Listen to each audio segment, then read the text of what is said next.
દુનિયાના દરેક દુઃખોમાંથી મુક્ત કરનારા ભગવાન શિવ છે. જેને શિવ ભક્તિ મળે છે સમજો એનો જન્મ સફળ છે. સફલમ જીવિતમ, મહાદેવની ભક્તિ જેમને મળે છે. આજે ભગવાન વિષ્ણુજીને કહેવાથી નારદજી ભગવાન મહાદેવની કથાનું શ્રવણ કરવા માટે બ્રહ્મલોકમાં પધારે છે. પિતા બ્રહ્માની પાસે આવે છે. સુંદર ઊંચા આસન પર બ્રહ્માજી બિરાજે છે. બ્રહ્માજીને પ્રણામ કરે છે, સાષ્ટાંગ પ્રણામ કરે છે. નારદજી પિતાજીને દંડવત પ્રણામ કરે છે. અને ત્યારબાદ નારદજી પિતા બ્રહ્માજીની પરિક્રમા કરે છે. અને પરિક્રમા કર્યા બાદ ફરી પાછા પ્રણામ કરે, સાષ્ટાંગ પ્રણામ કરે, દંડવત પ્રણામ કરે છે. આને શિષ્ટાચાર કહેવાય છે. આપણે આપણા પિતાજીને પગે લાગીએ પણ સાષ્ટાંગ નહીં, દંડવત તો ભૂલથી નહીં, અને પરિક્રમા તો સપનામાં પણ ન કરીએ. આપણે માતા પિતાની પરિક્રમા કરવાનો પણ મહિમા છે. તીર્થોની પરિક્રમા કરવા જઈએ, મંદિરોની પરિક્રમા કરીએ છીએ. અવસર મળે તો માતા પિતાની પરિક્રમા, સદગુરુની પરિક્રમા, આપણા શાસ્ત્રોની આપણે પરિક્રમા કરીએ છીએ.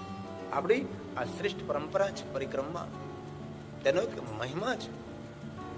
હાથ જોડીને નારદજી કહે છે, પિતા બ્રહ્માજી, ભગવાન વિષ્ણુના કહેવાથી તમારી પાસે આવ્યો છું. હે પિતાજી, આપ મને મહાદેવની કથા સંભળાવો. બ્રહ્મા પોતાના આસન ઉપરથી ઉભા થાય છે. પુત્ર નારદની પાસે આવે છે અને નારદને કહે છે કે નારદ, હું પ્રણામ કરું છું તમને, હું પગે લાગુ છું. નારદ પૂછવા લાગે છે, પિતા બ્રહ્મા, મને શા માટે તમે પગે લાગો છો? હું તો તમારો પુત્ર છું, હું તમને પગે લાગુ, પ્રણામ કરું, એ પરંપરા છે. આપ મારા પિતા પુત્રને તમે પગે લાગો છો. ત્યારે બ્રહ્માજી બહુ સરસ વાત કરી છે. બ્રહ્માજી એમ કહ્યું છે, નારદ, દુનિયાનો કોઈ પણ માણસ હોય પોતાના મુખમાં તેવા શબ્દો બોલે કે મારે મહાદેવની કથા સાંભળવી છે, એ સમયે માનવ પ્રણામ કરવાને યોગ્ય બને છે, પગે લાગવાને પાત્ર બની જાય છે. ફક્ત એટલું બોલવા માત્રથી કે મને મહાદેવની કથા સાંભળવી છે, મને શંકર ભગવાનની કથાનું શ્રવણ કરવું છે, એટલું બોલવા માત્રથી મનુષ્ય પ્રણમ્ય બને છે. જો કથા સાંભળે છે એનો મહિમા કેટલો, ફલમ વક્તુ ના શકનો. શંકર ભગવાનની કથા જે સાંભળે છે દેવતાઓ માટે પણ વંદનીય છે. બિરાજો નારદ, હું તમને ભગવાન મહાદેવની કથા કહું. હવે બ્રહ્મલોકમાં બ્રહ્માજી નારદની સામે ભગવાન શિવની કથાનો પ્રારંભ કરે છે. અને બ્રહ્મા કહે છે કે નારદ, લોક હિત માટે, જગત હિત માટે, માનવ માત્રના સુખ માટે, સૌના કલ્યાણ માટે હું ભગવાનની મહાદેવની કથા હું તમને કહીશ. બ્રહ્માજી નારદની સામે ભગવાન શંકર ભગવાનની કથાનો પ્રારંભ કરે છે. ના શ્લોક બ્રહ્માના મુખમાંથી પ્રગટ થાય છે. નારદને કહે છે, હે સાધુ, સાંભળો તમે, હું તમને શંકર ભગવાનની કથા કહું છું. નવી શિવ મહાપણ કથાનો પ્રારંભ બ્રહ્માજી બ્રહ્મલોકમાં કરે છે.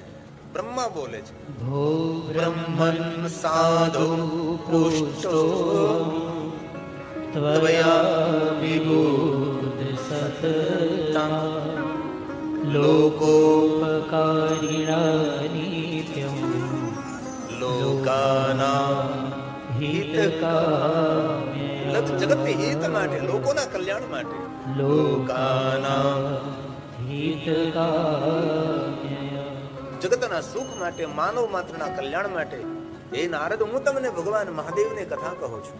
સાંભળો નારદજી. બ્રહ્મા કહે છે, મહાદેવની કથાનો પ્રારંભ કરું એ પહેલા ભગવાન શિવની વંદના કરો. ભગવાન શિવની સ્તુતિ કરી છે. રોજ ભગવાનની સ્તુતિ કરવી જોઈએ, ભગવાનને પ્રાર્થના કરવી જોઈએ, ભગવાનનું સ્તવન કરવું જોઈએ, અષ્ટકના પાઠ કરવા જોઈએ, ભગવાનનો મહિમા ગાવવો જોઈએ, રોજ પુરાણનો પાઠ કરવો જોઈએ. વધારે નહીં, શ્લોકમ શ્લોકાર્થ, અડધા શ્લોકનો પણ પાઠ કરીએ, કોઈ ધર્મશાસ્ત્રનું વાંચન કરીએ રોજ.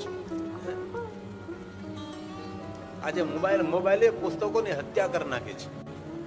પહેલા તો માણસ કોઈ રેલ સ્ટેશને બેઠો હોય, બસ સ્ટેન્ડે બેઠો હોય, કોઈ જગ્યાએ બગીચામાં બેઠો તો તેના હાથમાં પુસ્તક હોય, વાંચન કર ડાયો માણસ, જેને જીવનમાં કંઈ કરી છૂટવું છે, જેને પ્રગતિશીલ જીવન બનાવવું, તેના હાથમાં પુસ્તક હોય. આજે તમે જુઓ, દરેક યુવાન યુવતી કોઈ પણ જગ્યાએ બેઠા એ લોકો મોબાઈલમાં હોય.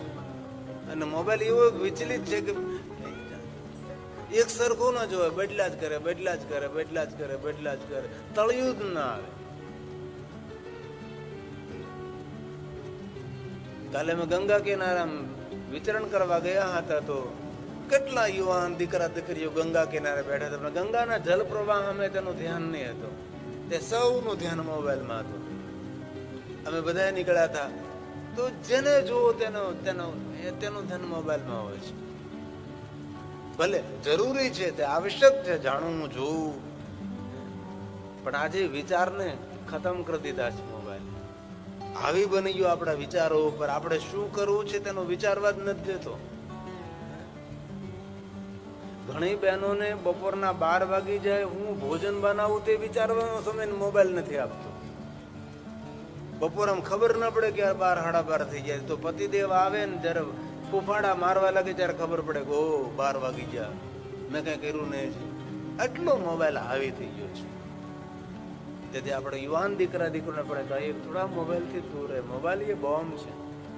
જો આ છોકરાઓ બધે તમે ટેલિવિઝનમાં જો અને આની શું હાલત થવાની છે. સુવો ત્યારે પણ મોબાઈલ 3 ફૂટ દૂર મૂકી દો, દૂર રાખો તેને. જરૂરી છે, તેનો વિરોધ નથી, પણ પ્રમાણસર. ઘણા લોકો હિમાલયની યાત્રા કરતા મેં જોયા છે. હિમાલય પહાડોમાં ફરતા આમ ઘૂમ ઘૂમ ઘૂમ ઘૂમ ગાડી જતી હોય, વેલીને કંદરા જોવાનું ચૂકી જાય છે. હિમાલય પહાડની ચટ્ટાનો જોવાનું ચૂકી જાય, વૃક્ષોની ઘનઘોર ઘટા જોવાનું ચૂકી જાય.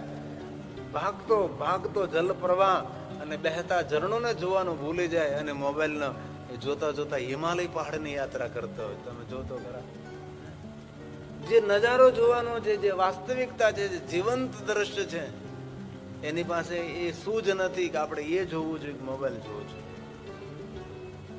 તેથી અત્યારે ઉપવાસ કરવાની જરૂર નથી, અત્યારે મોબાઈલનો ઉપવાસ કરવાની જરૂર છે. ચાલો ભાઈ, 1 દિવસ માટે હું મોબાઈલ નહીં વાપરું, 1 કલાક માટે નહીં વાપરું. કેટલું મોટું કામ થઈ શકે છે. કઈ વિચારોનો સમય આપણને મળે છે. બ્રહ્મા નારદને કહે છે, નારદ સાંભળો, હું ભગવાન શિવની સુંદર સ્તુતિ કરું છું. અને બ્રહ્માજીએ મહાદેવની સ્તુતિ કરી છે. આટલી સુંદર સ્તુતિ છે, બહુ લાંબી છે, પણ એ તો કોરોના કાળમાં પૂરી સ્તુતિનું ગાયન મેં કર્યું હતું. પણ અત્યારે તો આપણે એકાદો શ્લોક બોલી નાખીએ અને ધીરે ધીરે કથામાં પ્રવેશ કરીએ. આપણે નમસ્કાર કર્યા છે બ્રહ્માજી, ભગવાન શિવને પગે લાગ્યા છે. કથા શિવની કહેવાની છે. એ પહેલા શિવજીને વંદન કરે છે, મહાદેવને પ્રણામ કરે છે. નમો અનંત રૂપા, અનંત રૂપ ભગવાન શિવનું. શિવનું કઈ એક રૂપ થોડું છે? વરસાદની જેટલી ધારાઓ એટલા મહાદેવના રૂપ છે. આ જગતની અંદર જેટલા જંગલના વૃક્ષો છે ને વૃક્ષોના જેટલા પાન છે એટલા મહાદેવના રૂપ છે. આસમાનમાં જેટલા તારાઓ છે એટલા શિવના રૂપ છે. સાગરમાં જેટલા જલકણ છે એટલા ભગવાન શિવના રૂપ છે. અનંત રૂપાય નમઃ, અનંત સ્વરૂપાય નમઃ. આ શિવજીના નામો છે. અનંત રૂપાય નમઃ, અનંત સ્વરૂપાય નમઃ, ઓમ અનંતાય નમઃ. ઓ શિવ છે જે અનંત છે. હરિ અનંત, હરિ કથા અનંતા, કહી સુનઈ બહુ વિધિ સબ સંતા. આપના અનંત રૂપોને હું પ્રણામ કરું છું ભગવાન. મારા પ્રણામનો સ્વીકાર કરો. હું તમને નમસ્કાર કરું છું. નમો નમો અનંત રૂપાય નીલકંઠ નમોસ્તુતે અવિજ્ઞાત સ્વરૂપાય કૈવલ્યાય મૃતાય ચ કૈવલ્યાય મૃતાય. શિવજીને માટે કેટલું સુંદર બ્રહ્માજીએ કહ્યું છે. મૂળ રૂપને કોઈ નથી જાણતો. મહાદેવજી કોણ જાણે મહાદેવના રૂપને? કોઈ નહીં. અવિજ્ઞાત, किसी को विज्ञान नहीं है. लेकिन તમારા અનેક રૂપોમાં મને નીલકંઠ બહુ વાલો લાગે છે. ભગવાન શંકરજી કાળકોટના નામનું ઝેર પીધું, કંઠમાં વિશે રાખ્યું છે. નીલકંઠ જેમનું નામ છે. અહીં ઋષિકેશ હિમાલય પહાડ પર ભગવાન નીલકંઠનું સુંદર શિવલિંગ છે. દુકાનોથી ઘેરાઈ ગયું છે. ત્યારે બધું સિમેન્ટ કોકરના જંગલો બની ગયા છે અને વચ્ચે મહાદેવનું શિવાલય છે. પણ આવતા સમય બધા મંદિરોનો જીર્ણોદ્ધાર થઈ રહ્યો, એનો પણ થશે કંઈક. તીર્થો ડેવલપ થઈ રહ્યા છે, તીર્થોનો વિસ્તાર થઈ રહ્યો છે, વિકાસ થઈ રહ્યો છે.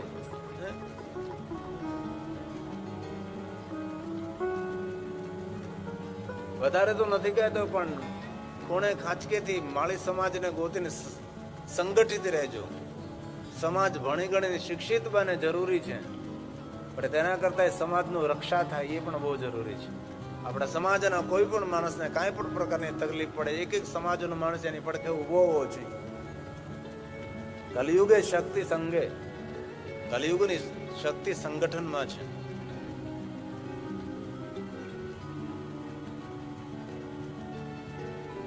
કાલે એક દ્રશ્ય જોયું.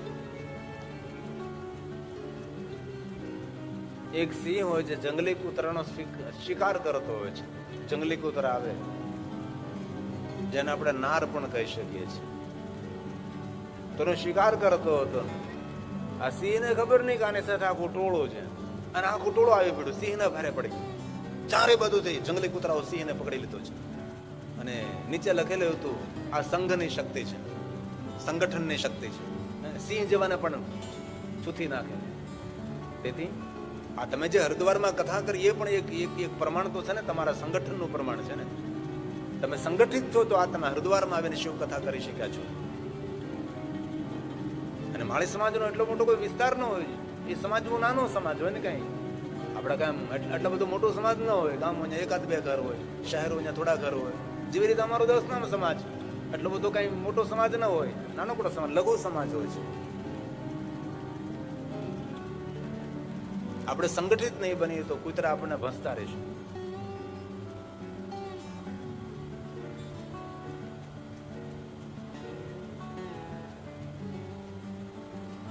બ્રહ્મા નારદને કહે છે, નારદ, મૂળ રૂપને તો હું નથી જાણતો, પણ નીલકંઠ રૂપ જે મહાદેવનું છે મને બહુ ગમે છે. મારું વહાલું સ્વરૂપ છે.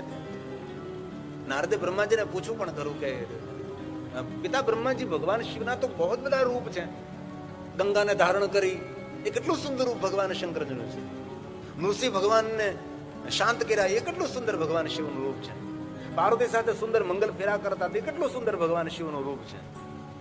આવા તો ભગવાન શંકરજીના અનેક રૂપો. ગજાસુર સાથે યુદ્ધ કરતા હતા, ભીલડી સાથે ભગવાન શિવ નૃત્ય કરતા હતા. આમાંથી એક પણ રૂપ તમે પસંદ ન કર્યું, અને આજે એમ કહો છો કે નીલકંઠ રૂપ મને વહાલું છે. શા માટે?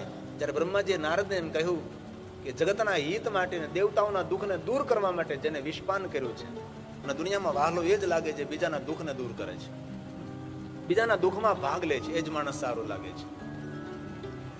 મરદાની તો તેમાં કહેવાય છે જે બીજાના આંસુ લૂછે છે. બાકી મોટી મૂછું તો બિલાડાઓને હોય છે અને ઉંદરડાને હોય છે. મરદાનગી આપણી એમાં છે કે કોઈના આંસુ લૂછે, કોઈના દુઃખમાં ભાગ લઈએ આપણે, એ મરદાનગી છે. બ્રહ્માએ નારદને કહ્યું કે નારદ, શંકર ભગવાને જગતના હિત માટે, લોક હિત માટે અમૃતની અપેક્ષાઓ નહીં રાખી વિષપાન કર્યું છે. તેથી શંકર મને બહુ વહાલા છે. દેવતાઓને રક્ષા માટે. આપણે સૌ જાણીએ છીએ, જગત પ્રસિદ્ધ એ કથા છે કે સમુદ્ર મંથન કરતે સમય કેટલું મૂલ્યવાન વસ્તુ નીકળી. ભગવાન શિવજી તેની એક પણ અપેક્ષા ન કરી. ભગવાન શંકરજી પ્રસન્નતાપૂર્વક જગત હિત માટે, લોક હિત માટે વિષપાન કર્યું છે. તેથી નીલકંઠ નામે ભગવાન શિવ પ્રસિદ્ધ થયા છે. નારદ, મને ખબર નથી. નાંતમ દેવા વિજાનંતી, મૂળ રૂપને હું જાણતો નથી. હું નહીં, પણ દેવતાઓ પણ નથી જાણતા. નાંતમ દેવા, નાંતમ દેવા વિજાનંતી, વિજાનંતી નહીં જાણતા કોઈ. યસ્ય તસ્મૈ નમો નમઃ, યમ ન વાચં પ્રશંસન્તિ, નમસ્તસ્મૈ ચિદાત્મને, નમસ્તસ્મૈ ચિદાત્મને. બસ નમસ્કાર કરું, તેને પ્રણામ કરું છું. જેના તત્વને કોઈ પૂર્ણ જાણતું નથી એવા ભગવાન શિવની હું વંદના કરું છું. બ્રહ્માજી ભગવાન શંકરની વંદના કરી છે, મહાદેવને પગે લાગ્યા છે.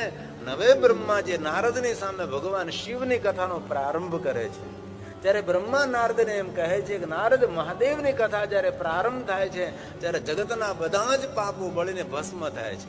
સર્વ પાપ ક્ષયો ભવે. જ્યારે શંકર ભગવાનની કથાનો પ્રારંભ થાય છે ત્યારે આપણા બધા જ પાપોમાંથી મનુષ્ય મુક્ત બને છે. આવું શિવ મહાપડ ગ્રંથની અંદર ભગવાન વ્યાસે કહ્યું છે. આ સુંદર બ્રહ્માજી નારદને કથા કહે છે અને કહે છે કે નારદ ક્યાં શબ્દોમાં તમારા પુણ્યની હું પ્રશંસા કરું કે તમે ભગવાન શંકરજીની કથા સાંભળવા માટે બ્રહ્મલોકની અંદર યાત્રા કરીને આવ્યા છો. જેમ આપણે આપણા ગામથી યાત્રા કરીને હરિદ્વાર સુધી કથા સાંભળવા માટે પહોંચ્યા, એવી જ રીતે નારદજી પૂરા તીર્થોની યાત્રા કરતા કરતા અને વૈકુંઠ લોક છોડીને બ્રહ્મલોકમાં પોતા બ્રહ્માના મુખેથી કથા સાંભળવા માટે બિરાજમાન છે. અને બ્રહ્મા અને નારદજી સુંદર સંવાદ કરે છે અને ભગવાન શંકરજીની કથાનું સુંદર ગાયન કરે. અને બ્રહ્મા બોલે છે અછુત્વા સર્વલોકાના યત શ્રુત્વા સર્વલોકાનાં જગત હિત માટે, લોક હિત માટે, સર્વના પાપના નાશ માટે સર્વ પાપ ક્ષયો ભવે તદહં તે પ્રવક્ષ્યામિ શિવ તત્વં નામયમ શિવ તત્વં નામયમ. શિવનું નામ લઈને હું ને તું બંને શિવને યાદ કરીએ. વક્તા એકલા નહીં, શ્રોતા પણ સાથે શિવને યાદ કરે. અને શિવને યાદ કરીને ભગવાન શિવનું નામ લઈએ. આપણે ભગવાન શિવની કથાનો હવે બ્રહ્મા પ્રારંભ કરે છે. શિવ તત્વમ નામ અયમ, હું એકલો નહીં, તમે હું બંને મહાદેવને યાદ કરીએ. અને શિવને યાદ કરતા કરતા શિવની કથાનું શ્રવણ કરીએ. પણ હે નારદજી સાંભળો, શિવ તત્વને હું જાણતો નથી. શિવ તત્વ મયા નેવ, હું નથી જાણતો. એમની કથા તમને કહીશ પણ આ તત્વને હું નથી જાણતો. આવું કોણ કહે છે? બ્રહ્માજી. શિવ તત્વં મયા નથી જાણતો, મને ખબર જ નથી કોણ છે. અને બધું અનુમાન છે ભાઈ, કોણ છે ને ક્યાં છે ને કેવો છે ને ખબર નહીં. ગુણ રૂપ રંગ નહીં એસા હે ઠિકાના, કોઈ તો હે ન જાનામી, કોઈ નથી જાણતું.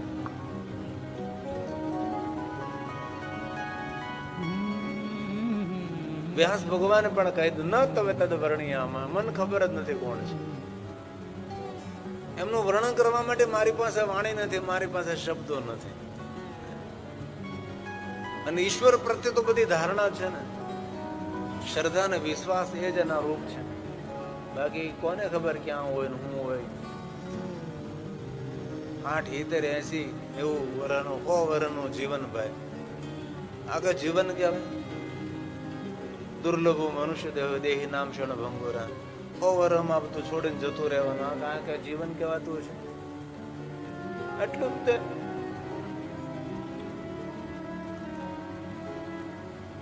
એટલું જ રહેવાનું હોય. 100 વર્ષ તે ભગવાને ક્યારે કહ્યું આવું કઈ હતો છે? થોડુંક તો વધારો. બ્રહ્મા કે મને ખબર નથી કોણ છે, ક્યાં છે ને કેવો છે. આ બ્રહ્મા બોલ્યા, બહુ સુંદર શ્લોક છે. શિવ તત્વં મયાનેવ વિષ્ણુનાભી યથારથ જ્ઞાતજ પરમં રૂપ મદભૂતં ચ પરેણન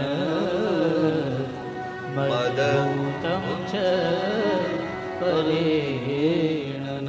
લેકિન મુજે ભરોસો છે, કોઈ તો છે. જયારે મહાપ્રલય આવે ત્યારે કાંઈ રહેતું નથી, પણ એ તો રહે જ. મહાપ્રલય કોને કહેવાય?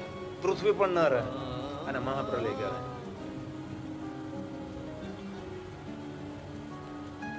અને એ તો સત્ય છે ને, કઈ નવું તો છે જ નહીં. આજે વિજ્ઞાન પણ જાહેર કર્યું કે ધીરે ધીરે પૃથ્વી પણ અંતરિક્ષમાં જતી રહે છે. પૃથ્વીથી સૂર્ય દૂર જતો રહેશે. ધીમે ધીમે સૂર્યનો પ્રકાશ પૃથ્વીને મળતો બંધ થઈ જશે. ધીરે ધીરે સમંદર ધરતી પર આવતો જશે. ધીરે ધીરે સમંદરનું પાણી પણ સુકાઈ જશે. અને મહાપ્રલય કહેવાય છે. ન તારકમ ન સૂર્ય ન ચંદ્ર કુછ ભી નહીં, કાંઈ નથી રહેતું. નષ્ટો સ્થાવર જંગમે સબ કુછ મહાપ્રલય કાલે છે. મહાપ્રલય કાલે ચ નષ્ટે સ્થાવર જંગમે આસીતમોમયં સર્વં મનરૂપ તારકં મન અર્ક ગ્રહ તારકં. બધું સમાપ્ત. चंद्रमा न हो रात्रम, अचंद्रमा, नहीं चंद्रमा रहेगा, नहीं रात्रि रहेगी, न कोई अग्नि रहेगा, नहीं जल रहेगा, न स्थल रहेगा, कुछ भी नहीं. अहम निर्विकल्पो निराकार रूपो, कुछ भी नहीं रहेगा. सब शांत. ये महाप्रलय जયારે આવે ત્યારે એ શિવ તો નિરંતર રહે છે. જે તત્વનું વર્ણન વેદ પુરાણ પણ કરી ન શકે એ તત્વ નિરંતર રહે છે. જે તત્વનું વર્ણન અવિદ્યતે ચકિતમ ચકિત મતલબ ભયભીત થવું, સચકિતમ. વેદ પણ એ તત્વને જાણવા માટે પ્રયાસ કરે છે. વેદોની વાણી પણ ત્યાં અટકી જાય છે. બ્રહ્મા નારદને આ તત્વની વાત કરે છે. યદસ્તિ શ્રુતિ પુનઃ શ્રુતિ પુનઃ પુનઃ એમ કે વારંવાર એમ કહે છે ખબર નથી કોણ છે, પણ કોઈ છે. કોણ છે? સત્ય જ્ઞાન અનંતમ. કોઈ સત્ય સ્વરૂપ પરમાત્મા છે. તેના રૂપની ખબર નથી, તેના રંગની ખબર નથી, તેના આકારની ખબર નથી. ઈશ્વર શ્રેષ્ઠ કવિ છે અને પોતાની લખાયેલી કવિતાનો ખુદ પોતે અભિનય કરે છે. અને એ પ્રકૃતિ છે. આપણે જે નજરે જોઈએ છીએ એમની કૃતિ છે, એમની પ્રકૃતિ છે. કથા તો ઓઠના પડદાઓને ખોલીને વાણીના દ્રશ્યો ભજવવાની વાત છે. અનુભૂતિ તો કંઈક જુદી જ હોય છે. કથા વાર્તા સાંભળી અને ઈશ્વરની અનુભૂતિ કરવી મતલબ નકશામાં હિમાલય પહાડને જોવો. એ કથા હિમાલય પહાડની અનુભૂતિ ક્યારે થાય? તમે હિમાલય પહાડની યાત્રા કરો ત્યારે ખબર પડે ક્યાં હિમાલય પહાડની